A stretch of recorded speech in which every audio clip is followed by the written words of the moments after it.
Dahil wala na daw pasok sa school, ipagluluto daw tayo ngayon ni Master Chef Icy ng kalderetang baboy.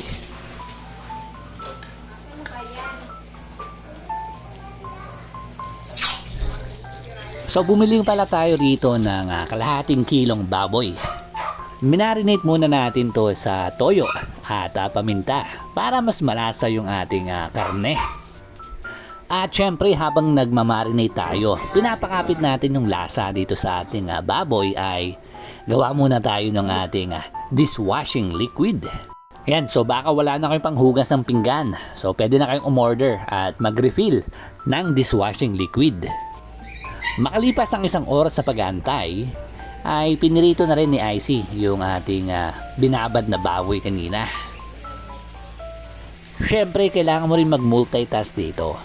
So habang nagpiprito ka, balatan mo na yung ibang mga rekado at hiwa-hiwain na rin. Tamo yan, Suesyo, yan o. Kain lang ng kain ng apple. Galang yan, tinan mo, hina-hina yan. Ayun ba yun? A for A for A for apples. Hindi pala natin to piprituhin ng husto. So pag namula-mula lang, ayan, pwede nang hanguin. Dito na rin pala sa pinagprituhan, igigisa ni Icy yung bawang at sibuyas. At ipiprito-prito na rin tong hotdog. Yan.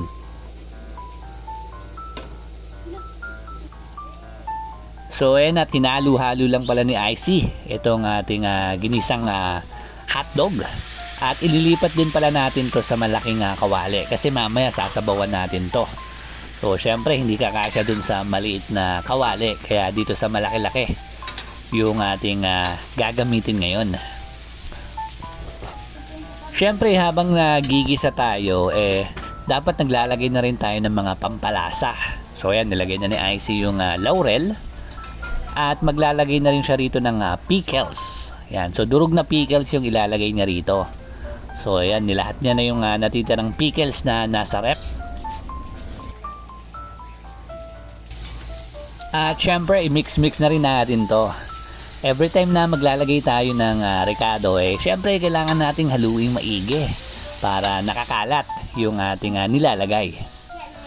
So ito rin pala yung pinagbabaran kanina nung baboy. So syempre malasa yun. Kaya yun ang gagamitin natin ngayon na pampalambot dito sa ating baboy. Kasi matigas pa yung baboy natin, so papakulong pa natin yan. So naglagay na rin pala si Icy rito ng paminta, magic at saka nor cubes na baboy. Yan, so tuloy-tuloy lang ang halo nito. Lalagyan din pala natin to ng peanut butter. Tinunaw lang natin yung peanut butter sa may tubig. Itong peanut butter nga pala gawa to ni Tita Doray. Masarap yung peanut butter na binebenta ni Tita. At syempre mura pa.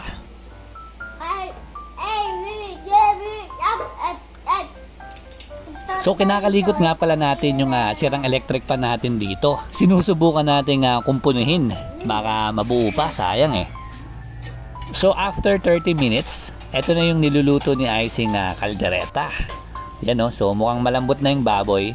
Kaya naman nilagay niya na yung tomato sauce. And then naglagay rin pala tayo rito ng isang latang Rino. Yan, so hindi lang natin nakunan kaya sinabi ko na lang. Nilagay na rin pala ni Icy rito yung carrots at patatas.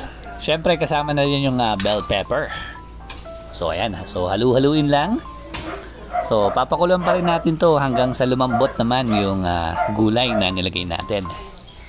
Yan, so nagmamantika na yung ating kaldereta. Syempre ito yung pinaka-importanteng part sa pagluluto. Yung pagtikim nung niluluto mo syempre. Para malaman natin kung kailangan pa ba magdagdag ng mga pampalasa or kung malambot na ba talaga yung karne na niluluto mo, syempre, di ba? Mahirap naman kumain ng matigas. At syempre kung walang lasa, di ba? Nakakawalang ganang kumain pag ganun. So ayun, at dahil thumbs up na, hanguin na natin to at husgahan na natin yung luto ni Master Chef Icy na kalderetang baboy. Good for rushing. Ang sarap.